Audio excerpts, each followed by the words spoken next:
여러분 안녕하세요. 오늘 날씨가 춥죠? 우리 수업 시작하기 전에 인사 한번 해볼까요? 네, 반갑습니다. 우리 이번에 교육과에 대해 배워볼 건데 우리 지난 시간에 배웠던 인지주의 학습 이론인데 다들 기억나시죠? 그럼 우리 지난 시간에 배웠던 거 다시 복습해보고 수업 시작해봅시다. 한번 얘기해보실 분? 가영이. 그렇죠. 가영이가 얘기해준 대로 우리 인지주의 교육은 학습자의 내적 학습 과정에 주목하는 학습 이론이에요.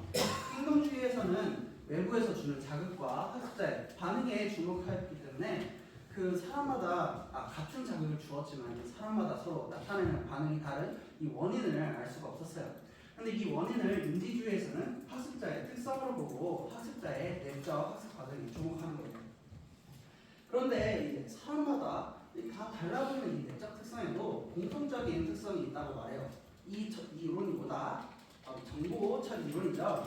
우리 지난 시간에 같이 그려본 정보 처리 이론 기억나나요? 우리 사람이 정보를 습득할 때 눈이나 귀를 통해 정보를 수용하는 감각 등록기로 이제 정보를 수용하고 이 정보를 암송이나 메모를 통해서 이제 단기 기억으로 저장돼요. 그리고 이 단기 기억에 잠시 저장된 정보를 영구히 계속 기억하기 위해서 이제 RT처럼 정보를 압축화하는 부호화.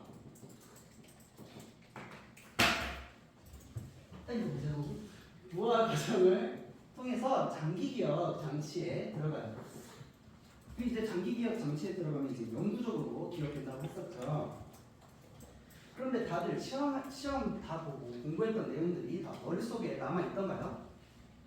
이 단기 기억 장치에 저장된 정보들은 쉽게 손실되기 때문에 계속적으로 기억 활성화를 해줘야 기억력이 높아진답니다. 그래서 오늘은 기억 활성화에 영향을 미치는 이 요소들을 한번 살펴볼까요? 그럼 오늘의 학습 목표 다 같이 읽고 시작해볼까요? 자, 1번 기억 활성화에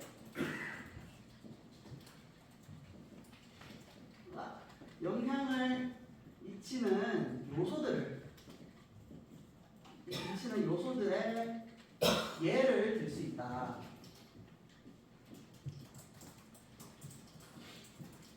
두 번째로 이제 교수 설계 계획에 우리 오늘 배울 인지주의 학습 이론을 사용할 수 있다.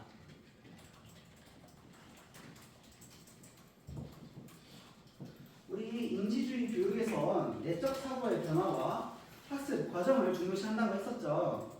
여러분들은 학습 결과와 학습 과정 중에 무엇을 더 중요하게 평가하나요? 우리 오늘 학습 과정을 좀 강조하는 인지주의 교육에 필요한 학습 원리와 방향성에 대해서 배워볼 거예요. 오늘 배울 내용들은 나중에 학습 이론별 평가 방법을 통해 직접 구상해보는 활동으로 평가할 거니까 이제 다시 집중하면서 본격적으로 수업 시작해 볼게요. 우리 단기 기억 활성화에 영향을 주는 요소들 총 6가지가 있는데 첫 번째는 유의미화예요.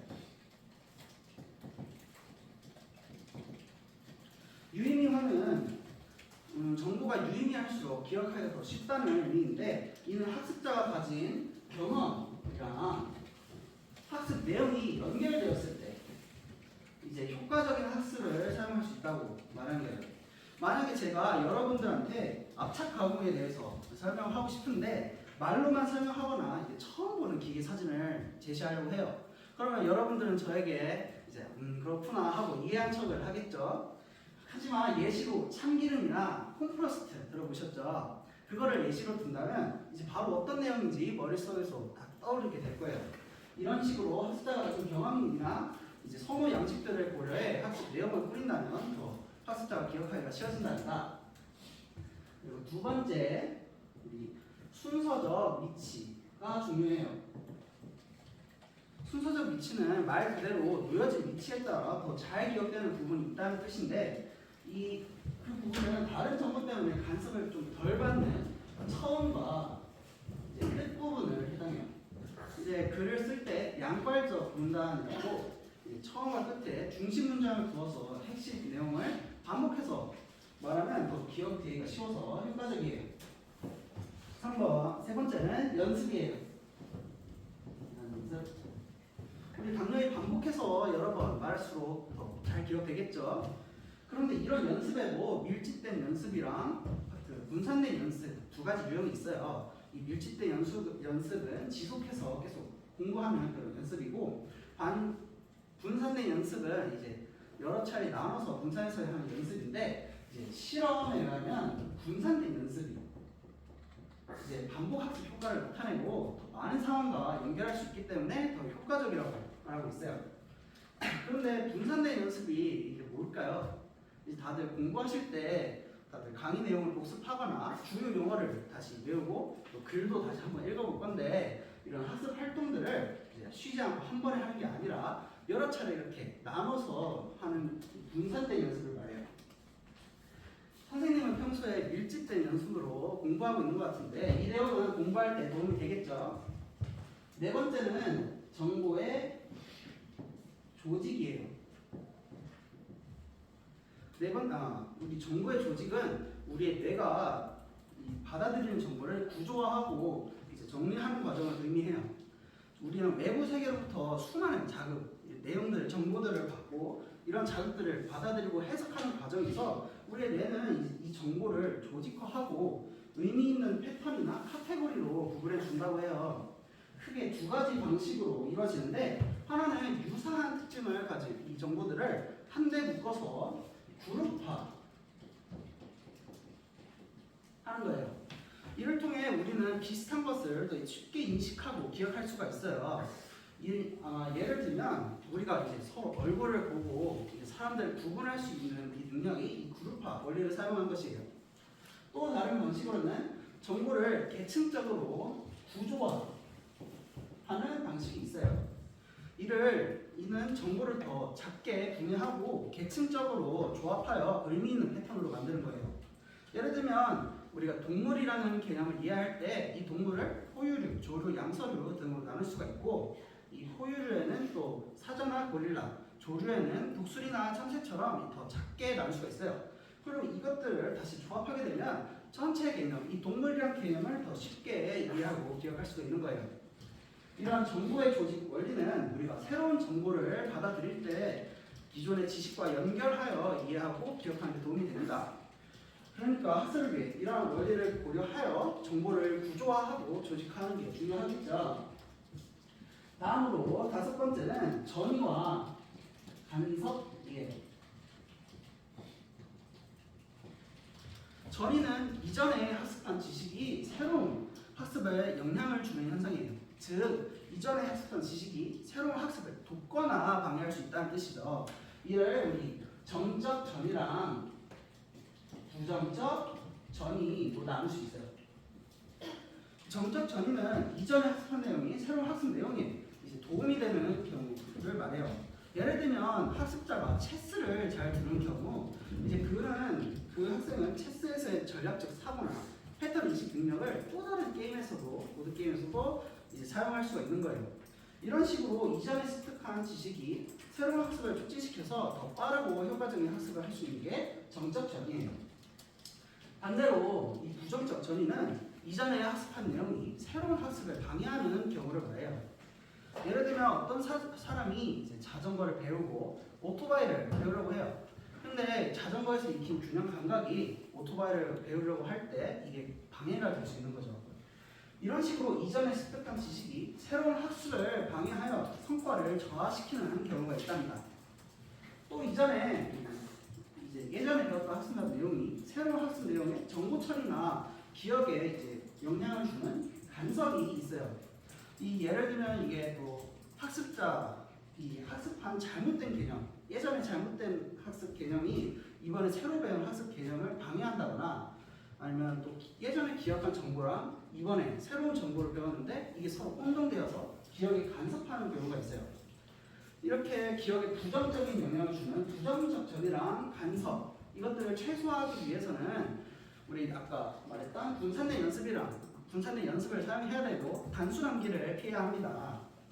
그래서 이전에 습득한 지식과 새로운 학습 간의 이 관계를 잘 이해하고 있으면, 그리고 또 이걸 적절히 활용하다 보면 더욱 효과적인 학습이 가능해질 수 있어요. 마지막으로 여섯 번째는 기억술이에요. 의미가 없는 자료를 유의미하고 기억하기 쉽게 바꾸는 것을 기억술이라고 하는데, 이 기억술에도 여러 가지 방법과 전략들이 있어요. 그중 가장 잘 알려져 있는 기억술로는 연상법입니다. 연상법은 우리가 기억하고자 하는 정보들을 이미지나 상상력을 활용해서 연상하는 거예요. 그래서 이를 통해 기억의 연결고리를 형성하는데, 예를 들면 우리가 장보기 목록을 기억하려고 해요. 이 장보기 목록의 각 항목들을 생생한 이미지로 연상해 보는 거예요. 그러면 우리가 이미지에 연상된 정보는 뇌에 더 잘 기억되면서 필요할 때 상기시키기 쉬워진답니다. 네. 또 기억술에는 요약이랑 반복의 전략들도 포함돼요. 우리 요약은 정보를 핵심적인 내용으로 축약하고 이 중요한 문장이나 구절로 이제 기억하는 거고, 반복은 이제 우리가 기억하고 싶은 정보를 이렇게 반복해서 다시 복습하는 것이죠. 이런 기억술은 우리가 일상에서 공부하거나 정보를 습득할 때 매우 유용하게 활용될 수가 있어요. 이제 지금까지 우리 기억 활성화에 영향을 주는 6가지 요소들을 살펴봤는데, 우리 다들 한번 본인의 경험으로 이게 진짜 맞는 건지 한번 생각해 볼까요?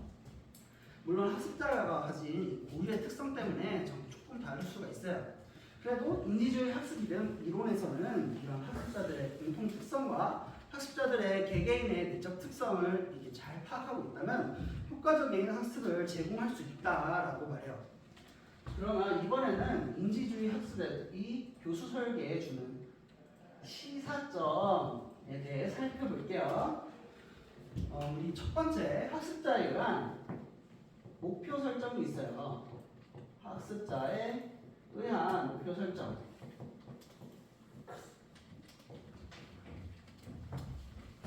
우선 인지주의 학습 이론에서는 이제 학습 목표를 학습자가 직접 이제 설정할 수 있어야 돼요. 그러니까 이때 교사는 학습자가 이 현재 지식 수준보다 높고 그리고 도달 가능한 목표를 위해 설정할 수 있게 도와줄 수 있어야 해요.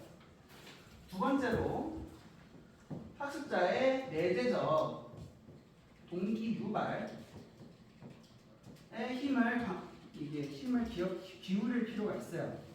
우리 교사의 내재적 동기 유발을 위해 학습자의 수준보다 아까처럼 또 좀 더 높은 문제상을 직면하게 함으로써 우리 학습자의 학습 의욕을 촉진시킬 수 있어야 해요. 그리고 이를 통해 학습자가 성취감을 느끼고 자기 효능감을 높이면서 이제 내재적 동기 유발을 강화할 수가 있어요. 세 번째는 우리 교수 방법인데, 이거는 교사는 학습자가 스스로 새로운 정보를 처리할 수 있도록 돕기 위해서 인지 처리 전략을 학습자에게 가르쳐 주거나 개발할 수 있도록 이 교수 방법을 모색할 수가 있어야 해요. 그리고 네 번째는 수업 계열인데, 이제 이 수업 계열은 이제 학습자의 수준에 맞게 결정할 수 있어야 돼요. 이게 수업 계열을 좀 더 쉽게 해서, 예를 들면 아직 추상적인 개념이나 논리적인 사고에 익숙하지 않은 전조잡기의 유치원생들에게 마치 우리가 초등학생들을 교육하듯이 창의적 사고를 표현하는 수업을 이제 설계하게 되면 좀 더 비효과적인 수업이 될 수 있다는 거죠. 그러니까 교사는 학습자들의 인지 발달 수준을 잘 알고 적절하게 학습 내용을 제시하는 것이 중요해요. 다섯 번째는 수업 평가 방법이에요. 이제 우리가 인지주의 학습 이론에서 평가의 주요 대상이 돼야 될 거는 기억력이 아니라 이제 탐구력이 돼야 되고, 학습 결과보다 학습 과정이 더 중요하게 평가되어야 해요. 그래서 토론이나 포트폴리오 평가를 통해서 학습자들의 학습 과정, 노력, 창의성 등을 평가할 수가 있는 거예요. 우리도 다음 시간에 구성주의 학습 이론까지 배우게 되면 우리 팀별로 학습 이론별 평가 방법을 구상해보는 활동으로 평가할 거니까 우리 다시 오늘 배운 내용 복습해 볼까요? 기억 활성화에 영향을 주는 요소는 유의미화, 순서적 위치, 연습, 정보의 조직, 정의와 분석, 기억술이 있다.